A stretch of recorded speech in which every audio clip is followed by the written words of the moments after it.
अस्सलाम वालेकुम, very good morning. Morning spot के साथ मैं हूँ अफशीन कुरैशी और मैं हूँ आपका मेज़बान बिलाल खान। अब से 2 घंटे के लिए जुड़ जाने का वक्त हो चुका है, क्योंकि सुबह सवेरे जो मॉर्निंग स्पॉट की ट्रेन आती है वो आपको लेकर जाती है खुशगवार बातों के साथ साथ। कभी सेहत की बातें होती है, कभी लाइफ स्टाइल की बातें होती है, कभी मौसीकी की बातें होती हैं, और साथ साथ जो मुख्तलिफ पैकेजेस होते हैं ना हमारे टूरिज्म के, वो बड़ा ज़बरदस्त होता है। स्पोर्ट्स की भी कई सारी खबरें हैं और बहुत ज़बरदस्त गर्मा गर्मी होने वाली है स्पोर्ट्स के मैदान में। तो हमारे साथ जुड़े रहिए अब से 2 घंटे के लिए, और सेशन में जो है हम आपसे अच्छी अच्छी बातें भी शेयर करेंगे।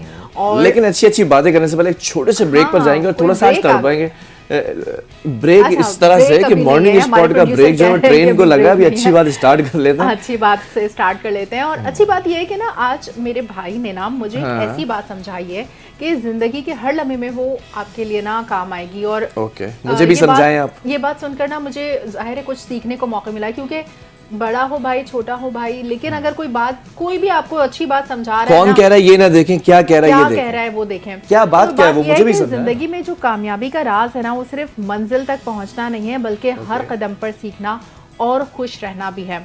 तो ज़रूरी नहीं है कि हम सिर्फ बड़े बड़े अपने जो है ना अज़ाइम रखें, बल्कि छोटी छोटी खुशियों में भी हमें खुश रहना चाहिए। वेरी गुड, क्या ज़बरदस्त बात है भाई। भाई ने तो अच्छी बात सिखा दी आज। कभी कभी भाई भी बहुत अच्छी बातें कर जाते हैं, और आपका भाई जो अच्छी अच्छी बातें करता है वो भी आपको पता होती है कि छोटी छोटी कामयाबियों को ना सराहना चाहिए। Just like I just came inside studio, मैंने कहा अफशीन आज माशाल्लाह बहुत प्यारी लग रही हैं। आज आपका मेकओवर जो कश्माइल है उन्होंने बड़े दिल से किया है, रोज़ाना हाथों से करते हैं, आज दिल से कर दिया, तो इसलिए चेंज निखार आ गया है।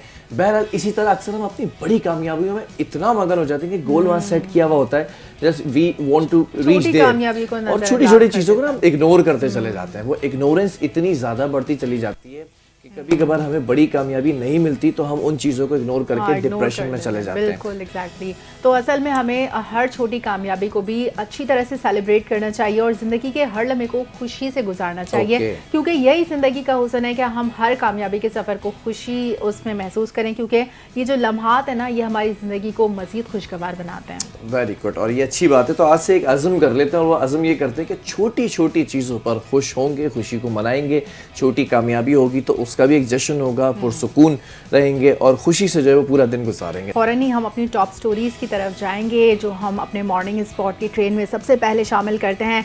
और मॉर्निंग स्पॉट में जो सबसे अहम खबर आज हुई है ना, और सबसे ज़बरदस्त जो डेवलपमेंट हुई है, जो बैनुल-अक़वामी तर्ज से हम एक खबर आपसे शेयर करेंगे, वो ये है कि मैंने जो बात की थी ना कि an attack on one country will be considered an attack on all. ये मुआहिदा हो गया है, ये मुआहिदा हो गया है। अब वाकई इसको अमली जामा पहना दिया गया है कि एक मुल्क के खिलाफ जारियत दोनों मुल्क के खिलाफ तस्वर होगी, और पाक सऊदीया का दिफाई मुआहिदा ये तय पा गया है। सऊदी वली अहद मोहम्मद बिन सलमान और वज़ीर आज़म शहबाज शरीफ ने पाकिस्तान और सऊदी अरब के माबैन स्ट्रेटेजिक बाहिमी दिफाई मुआहिदे पर दस्तखत कर दिए हैं। यानी कि जब तक कि उन पर खुद बात नहीं आई, इस तरह का कोई मुआहिदा तय नहीं पाया। पाकिस्तान पर इंडिया हमले पे हमला कर रहा था और हर तरफ से हर मुल्क पे हमले हो रहे थे, लेकिन जैसी दोहा पे जैसी हमला हुआ तो फौरन सऊदी अरब भी जागा। उसने भी कहा कि हाँ चलो, इससे पहले कि हम पर हमला हो पाकिस्तान को अपने साथ मिला ले। बिल्कुल ऐसे ही है। ये जो मुआहिदा है जो दोनों ममालिक अपनी सलामती को बढ़ाने और खित्ते और दुनिया में सलामती और अमन के हुसूल के लिए मुश्तरका अज़म की अक्कासी करता है। इसका मकसद ये है कि दोनों ममालिक के दरमियान जो दिफाई ताउन है उसको फ़रोग़ दिया जाए, किसी भी जारियत के खिलाफ मुश्तरका दिफा और तहफ़्फ़ुज़ को भी मजबूत बनाया जाए। मुआहिदे में ये भी कहा गया कि किसी भी एक मुल्क के खिलाफ अगर कोई जारियत होती है तो दोनों के ऊपर ही तसव्वुर किया जाएगा। And that was the first time कि मैंने ये देखा, बड़ा खुशी हुई मुझे कि ये जो बिल्कुल ये MBS हैं मोहम्मद बिन सलमान, और इन्होंने जिस तरह से पुरतपाक इस्तक़बाल किया, you can see the footage as well on मतलब आप सोचें कि डोनाल्ड ट्रंप का जिस तरह से इस्तक़बाल हुआ था ना, तो कोई कमी नहीं छोड़िए कि किस तरह से हमारे पाकिस्तान में पहली दफा प्राइम मिनिस्टर ऑफ पाकिस्तान को जिस तरह से जहाजों के जरिए गॉड ऑफ ऑनर पेश किया गया। 15 तैयारे वजीर आजम शहबाज शरीफ के जहाज के इर्द गिर्द थे। यस, और वो जिस तरह से बात कर रहे थे अपने रेडियो के जरिए तमाम लोगों से, और उन्होंने सऊदी मैनेजमेंट का शुक्रिया अदा किया, ये उन्होंने सल्यूट किया, और फिर ये बात कर रहे होंगे, और तमाम फाइटर जेट्स जो हैं वो उनको इन्होंने सराहा भी, और ख़ास तौर पे सऊदी गवर्नमेंट को भी बड़ा किया। अच्छा ये देखें, ये चीज़ नहीं कोट की जा रही है, एक कौम है, पिछली कौम, उनके साथ एक वर्ड लगता नहीं कह सकता मैं यहाँ पे, गैर पार्लिमानी हो जाएगा, लेकिन एक कौम है, एक नस्ल आई है जो हर चीज़ को दिखाती है टिकटॉक के ऊपर, हर चीज़ को दिखाती है फेसबुक के ऊपर। अब वो उसको जो है ना चुप पड़ गई है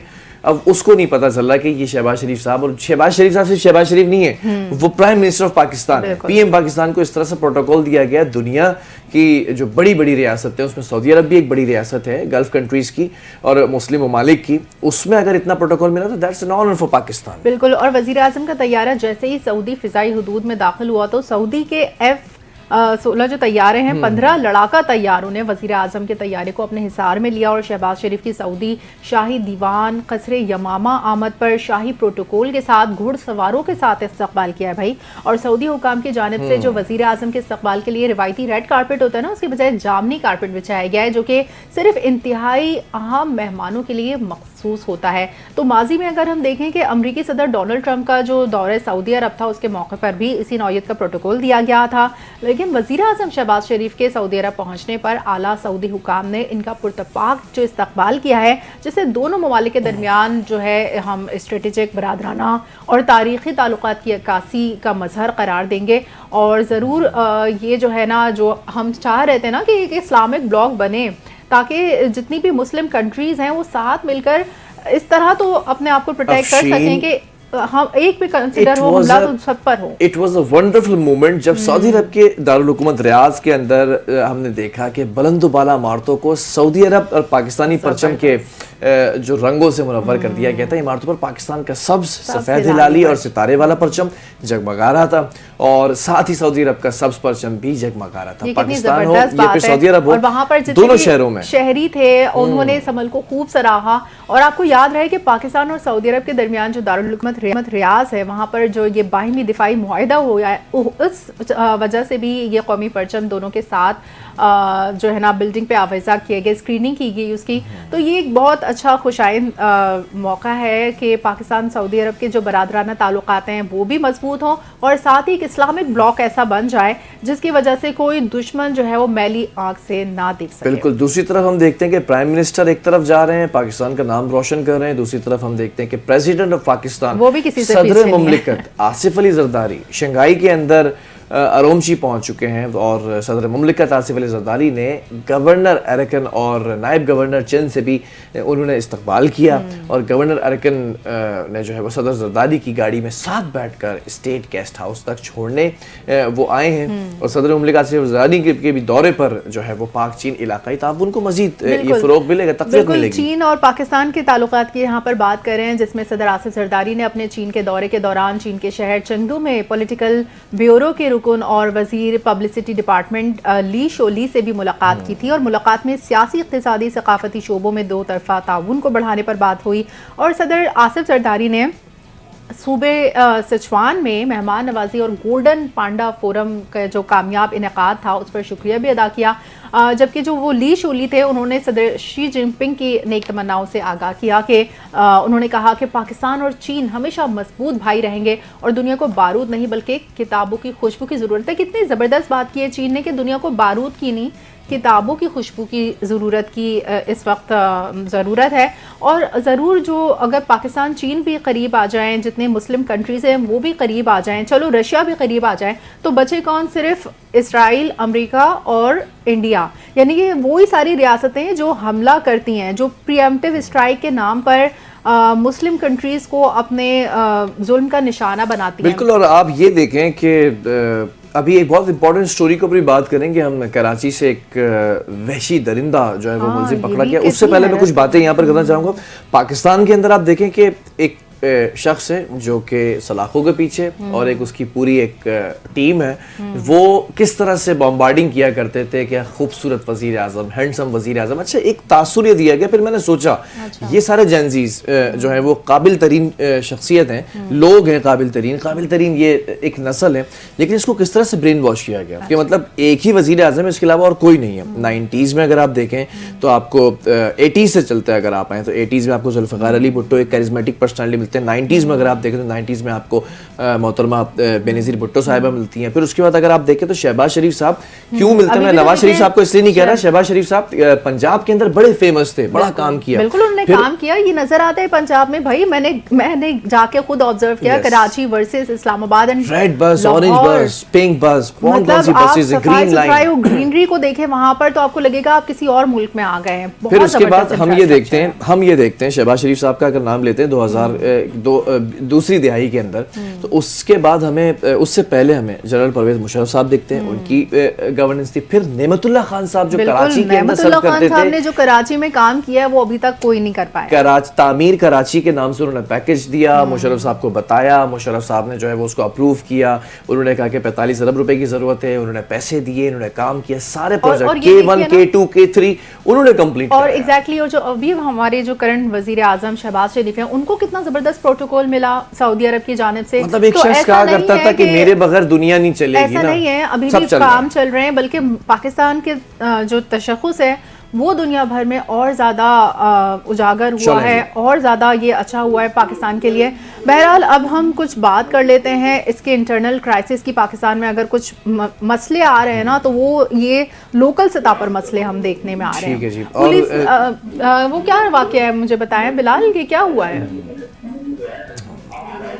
I think we do have a distortion, noise distortion है, इसको ज़रा सा कम किया जाए। बहरहाल हम ये बताते चलें आपको कि एक वाक़या होता है अजीब व गरीब कैफियत और नौयत का, और है कि अब मामला थोड़ा सा आगे बढ़ गया, हम उसको पास्ट में फ्लैशबैक में लेके जाऊंगा। पहले काम ये हुआ है कि पुलिस ने अदालत को बताया कि मुलजिम को अहले खाना की शिकायत पर गिरफ्तार किया। कि मामला क्या था ये भी बता दें आपको। एक शख्स था जिसकी USB दुकान पर गई है सही होने, और फिर उसकी USB से जो है वो नाजेबा हरकत और सकनात की वीडियोस जो है वो निकल कर वायरल हुई। उससे ये पता चला कि 70 से 72 जो बच्चियां हैं 7 से 12 साल की, उनके साथ ये मुलजिम जो है वो मुलजिम को देखो अपने उसको वीडियो जो है ना, वीडियो सेव करने के लिए USB में अपना खुद प्रूफ जमा कर रहा है ना, और वो जाके वो सही करवाने भी दुकान पे दे रहे हैं। यानी कि इनके पास अकल नहीं होती है कि अपने आप को किस तरह से प्रोटेक्ट करना है। जो मुलजिम है वो 2016 से बच्चों और बच्चियों से ज्यादती करके वीडियोस बनाया करता था। उसके खिलाफ थाना डिफेंस में मुकदमा दर्ज हो चुका है। इससे कबल भी डिप्टी इंस्पेक्टर जनरल जो DIG हैं सैयद असद रजा,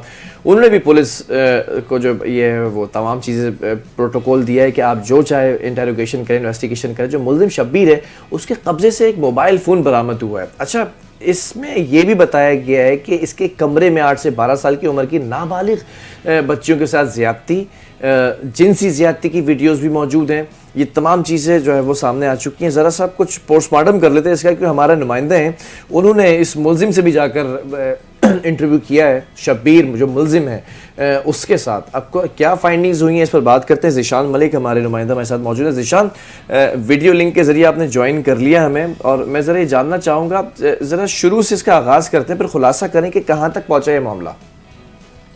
जी बिल्कुल, अभी जो ताज़ा तरीन सूरत इस केस में ये है कि 7 मुकदमा अब तक टोटल इस दरिंदा सिर्फ शख्स जो है इसके ऊपर कायम किए जा चुके हैं। 6 मुकदमात जिन बच्चियों और एक बच्चा है उन जिसके साथ इसने बदफेली की है, उन लवाहिकीन की मदय्यत में दर्ज किए गए हैं। एक FIR इसके ऊपर जो है वो मालिक मकान जो है जिसके पास से इसने किराए पर घर लिया था, एक FIR उसकी तरफ से है। अभी इसको कल गुज़िश्ता रोज अदालत में पेश किया गया था। 3 रोज़ा जिस्मानी रिमांड जो है वो इसका मजीद पुलिस को मिल गया है तफ्तीश के लिए, USB की फॉरेंसिक के लिए और मोबाइल फ़ोन के लिए। और अदालत ने भी पुलिस को यही कहा है कि जो वीडियोस आपके पास अवेलेबल हैं USB में या मोबाइल में, उनके थ्रू जो मजीद इसके ऊपर केसेस कायम करें, तहकीकात करें, लोगों को कन्विंस करें कि इस जैसे दरिंदे को जो है वो एक इबरत का निशान बनाने का बताया जा रहा है तफ्तीशी ज़राए की तरफ से।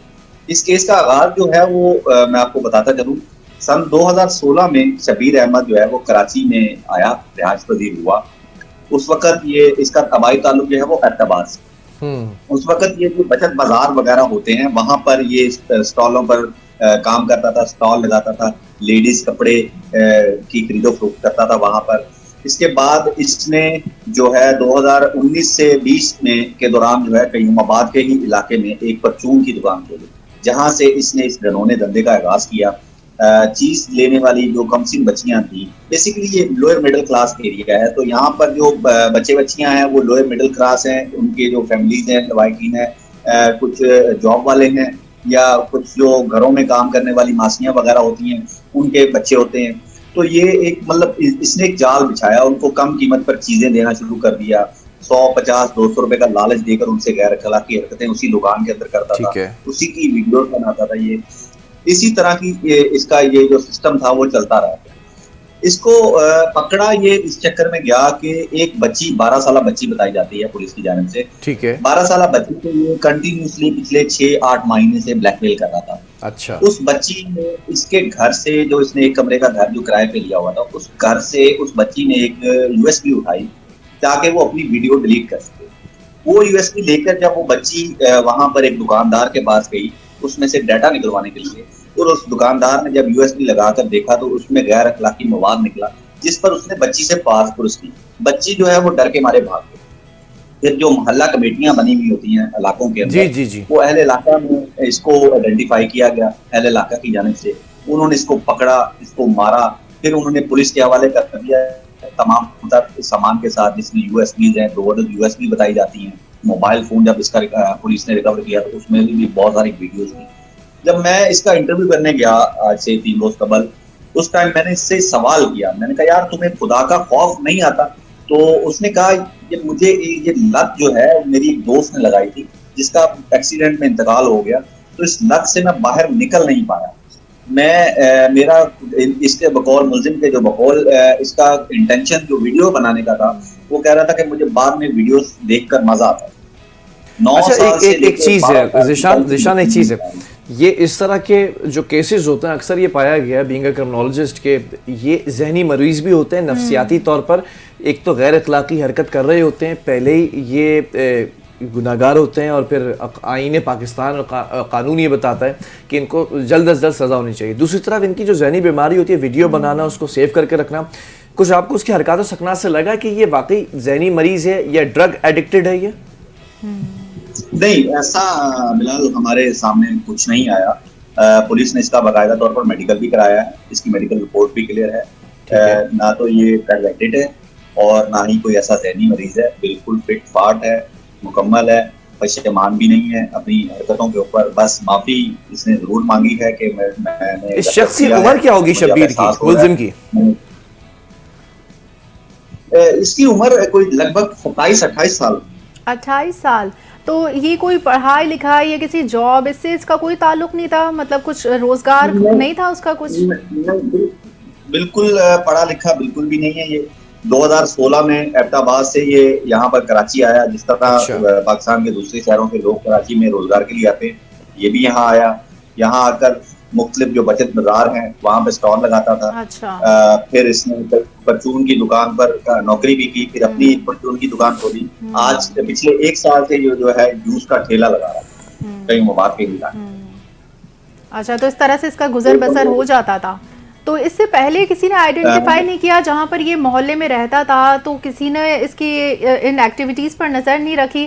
फिर ये विक्टिम ब्लेमिंग भी कर रहा है खुद पर, उसको मतलब अपने आप को विक्टिम शो करने की कोशिश कर रहा है। तो आगे पुलिस ने क्या कहा है इसके केस के हवाले से?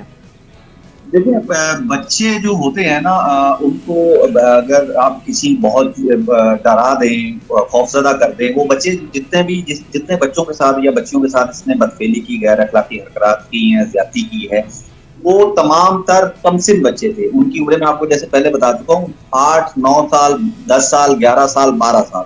कोई भी एक बच्चा भी 12 साल से ज्यादा उम्र का नहीं था। ये उनको डराता था, धमकाता था, उनको ब्लैकमेल करता था, उनको मारने की धमकी देता था, उनकी वीडियो वायरल करने का धमकी देता था। ये इस ब्लैकमेलिंग के धंधे पे 6-7 साल से ये। तो 6-7 साल में क्या अहले इलाका, अहले मोहल्ला किसी ने इस पर नजर नहीं रखी कि किन एक्टिविटीज में ये मसरूफ है? ये हम कह सकते हैं कि जहाँ पर जो लोअर मिडिल क्लास फैमिली हैं, ये कच्ची आबादियां हैं। यहाँ पर मैंने आपको पहले भी बताया कि इनकी जो फैमिलीज हैं, जो बच्चों की फैमिलीज हैं, वो सारे माँ बाप जॉब वाले होते हैं। ठीक है, बहरहाल फैमिलीज ऐसी हैं जो इसकी तरह ही पंजाब से हैं। जी ईशान, बहुत इंपॉर्टेंट बात है। अब इसके खिलाफ होने क्या जा रहा है, मुकदमा दर्ज हो चुका है और इसके बाद इन्वेस्टिगेशन भी हो चुकी है। उन बच्चियों के साथ जो भी ज़्यादती हुई है तो उसके हवाले से अब तक पुलिस ने क्या फाइंडिंग्स की हैं कि इसको सज़ा होगी और कितने साल की सज़ा होगी अगर होती भी है कम अज़ कम? सर बिलाल, इसको मैंने जो तफ्तीशी ज़राए से मेरी बात हुई है, अब तक इस पे टोटल 7 मुकदमात हैं। कल रात भी पुलिस 2 फैमिलियों को उन्होंने वीडियोस के थ्रू आइडेंटिफाई किया है। पुलिस उनको कन्विंस करने में लगी हुई है कि उनको उनकी तरफ से भी मुकदमात इसके खिलाफ कायम किए जाएं। पुलिस कन्विंस कर रही है। विटनेस प्रोटेक्शन एक्ट जो है उसके तहत पुलिस उनको तमाम तर सहूलियत देने का भी बता रही है। पुलिस चाहती है कि इस केस को जो है वो इस शख्स को है, इस दरिंदे इंसान को निशाने इबरत बनाना है। पुलिस के इन्वेस्टिगेशन जरा यही कहते हैं। पीका एक्ट के तहत भी मुकदमा इसके खिलाफ दर्ज किए गए हैं। इसकी जो 7 एफआईआर हैं उसमें पीका एक्ट भी जो हालिया एक्ट है उसको भी नाफिज किया गया है इन एफआईआर से। ठीक है, बहरहाल बहुत शुक्रिया ज़िशान। और अब से ज़िशान मलिक भी हमारे साथ मौजूद हुआ करेंगे सुबह सवेरे और ऑन बोर्ड हुआ करेंगे। जितनी क्राइम स्टोरीज हुआ करेंगी, जितने भी क्राइम सीन हुआ करेंगे, तो वो आप तक बराह रास्त ये बैठकर सुबह सवेरे हमारे साथ बैठकर बताया करेंगे। और ये जो मामला हुआ इस वक्त बड़ा हैरान कुन मामला है। 70 to 72 ये तो बहुत बड़ा केस है बिलाल। वो जो 100 बंदों ने जिनका कत्ल किया था, ये तो उसी केस के मुतरादिफ नहीं हो गया? बिल्कुल ऐसा ही है। और ये जो ना एक जहनी मरीज होते हैं, इनका ट्रीटमेंट इसी तरह होना चाहिए, इनकी नब्जबंदी हो जानी चाहिए। बिल्कुल। और ये अब पाकिस्तान में ये कानून लागू भी हो चुका है। इनका इलाज जो है वो एक खास उज़्वे खास से होना चाहिए, जो आला खास होता है। एक ट्रीटमेंट के लिए जो है वो जगहें भी खास होती हैं। बल्कि आपको याद है कि पंजाब के अंदर भी जो CCD है उसने एक नया तरीका इख्तियार किया है। और एक वाक़या हुआ था, मैं आपको बताता चलूँ, पंजाब के अंदर कि वो पिस्टल लगाई हुई थी चोर ने और वो पिस्टल खुद ब खुद चल गई थी। तो ऐसी पिस्टल हर जगह चलने लगे ना, यकीन करें ये सारी बातें ठीक हो जाएं। ये बहरहाल it's a very serious matter, लेकिन इसको थोड़ा सा लाइट करने के लिए मैंने बात की कि ये होना चाहिए। अगर ये होना शुरू हो गया ना, यकीन करिए ये सारे सीधे हो जाएंगे। उस बच्चे की बद्दुआई लगी होगी उसको, जो उसने खुद ही अपने आप को गोली मारी और गोली भी वही लगी। सोचे तो नन्ही बच्चियां हैं, फूल है किसी के घर का, हमें देखकर उनसे प्यार मोहब्बत की जो एक एहसास आता है कि छोटा बच्चा है। अभी हम उमर की बात कर रहे थे परसों, कितना छोटा सा प्यारा सा बच्चा है। ये छोटी बच्चियां, मतलब आई हैव नो वर्ड्स, क्योंकि वर्ड्स होंगे तो गैर पार्लिमानी होंगे। It's better to be quiet. लेकिन ये इस तरह के लोगों को ना छोड़ना नहीं चाहिए। कानून से भी मेरी गुजारिश है, बिल्कुल, और अदलिया से मेरी गुजारिश है, खत्म करें इसको जो है ना, एक एग्जाम्पल बनाना चाहिए, ताकि इस तरह के जो लोग इस तरह के एक्टिविटीज में मुलविस हैं उनको इस चीज से इबरत मिले। बहरहाल हमारे जो इस वक्त प्रोड्यूसर हैं वो हैं गिलगित बल्तिस्तान से, और गिलगित बल्तिस्तान से उनका आज फेवरेट किला जो है वो करपोचो, ये जो है वो हमने इसके ऊपर स्टोरी बनाई है और एक पूरी रिपोर्ट बनाई है। और बेसिकली ये बनाई भी इसीलिए, और ये सरप्राइज है हमारे मुश्तबा के लिए फ्रॉम गिलगित बल्तिस्तान। अच्छा। तो आज आइए इस पर नजर डालते हैं। अच्छा, मुश्तबा गिलगित बल्तिस्तान से। जी। किला खरपोचो गिलगित बल्तिस्तान के तारीखी और सकाफती विरसे का एक शाहकार है, जो इस गर्दू शहर के कल्ब में दरियाए सिंध के किनारे एक बुलंदोबाला चट्टान पर कायम है। इस किले की तामीर 16वीं सदी में मकबून खानदान के मशहूर राजा अली शेर खान इंजन ने कराई, जिन्होंने न सिर्फ किले को एक मजबूत दिफाई गढ़ बनाया बल्कि इस गर्दू शहर की बुनियाद रख दी। खरपोचो का मतलब किलों का बादशाह है, जो इसकी शाहाना शान और मजबूती का मुंह बोलता सबूत है। किला अपनी गैर मामूली फन तामीर, पेचीदा दिफाई निजाम और तारीखी अहमियत की वजह से न सिर्फ मुकामी बल्कि बैनुल-अक़वामी सय्याहों की तवज्जो का मरकज है। ये किला बुलंद चोटी पर वाक़े है, जहाँ से दरियाए सिंध का शफ़ाफ़ पानी, स्कर्दू की पहाड़ी मनाजिर और नीले आसमान का हसीन इम्तिजाज नजरों को महफूज करता है। किले के अंदर मुतादिद इमारात शामिल हैं, जिनमें 7 मंजिला महल, एक आलीशान मस्जिद, सिपाहियों के लिए बैरिकें और कमरे जो खुराक और असले के जखीरे के लिए पहाड़ काट कर बनाए गए थे। किले की तामीर में इस्तेमाल होने वाला जो भी काम और संगे मरमर की खूबसूरत नक्काशी फन तामीर का आला नमूना पेश करती है। जो न सिर्फ किले की खूबसूरती में इजाफा करती है बल्कि उस दौर की महारत और दस्तकारी का सबूत भी है। महल के सामने एक वसी बाग था जिसे मलका गुल खातून ने पानी की फराहमी के लिए गंगोपी नहर तामीर करवाई, जो फन तामीर का एक मुनफरिद नमूना तस्वुर की जाती है। दिफाई लिहाज से किला निहायत मुस्तहकम और नाकाबिल तस्खीर था, जहाँ जेर जमीन खुफिया सुरंगों के जरिए आमद और रफ्त मुमकिन थी, जिसकी बदौलत हमला आवरों का किले पर कब्जा मुश्किल था। किले के मरकजी दरवाजे संगो सतागों पर शेर की तस्वीर कंधा थी, जो शहर की हिफाजत और हैबत की अलामत थी। 1840 में जब डोगरा अफवाज ने इलाके पर हमला किया तो यहाँ शदीद लड़ाई हुई,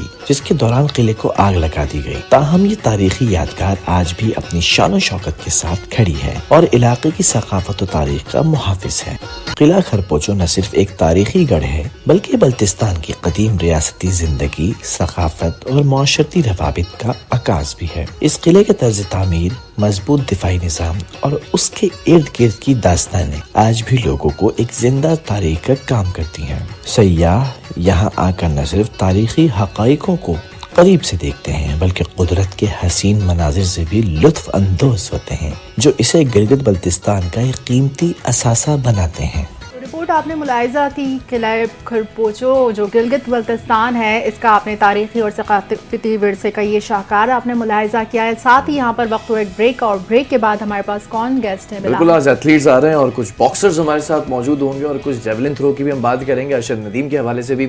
और जो बॉक्सर्स हमारे पास आते रहते हैं वो भी होंगे, उनके साथ एक नए बॉक्सर भी होंगे। और मामला ये है कि पाकिस्तान इंडिया का जब भी मैच होता है तो हम क्रिकेट को याद करते हैं ना। हमने आपको बताया था कि शहीद आप लोगों आफरीदी ने की सारी जो क्रिकेट की फ्रस्ट्रेशन है ना, अब वो निकल जाएगी, क्योंकि यहाँ पर पाकिस्तान जो है ना उसको इंशाल्लाह इन एथलीट्स की वजह से फतह नसीब होगी भारत के खिलाफ। हमने आपको बताया था कि शहीद आफरीदी ने पाकिस्तान से नुमाइंदगी करते हुए भारत को हराया था ना। उन्हीं के एक टीम मेंबर हैं समीर खान, उनका भी मैच होने जा रहे हैं भारत से, और वो क्या होगा कैसे होगा तमाम सारी चीजें बताएंगे आपको डिटेल्स एक छोटे से ब्रेक के बाद अगले सेगमेंट।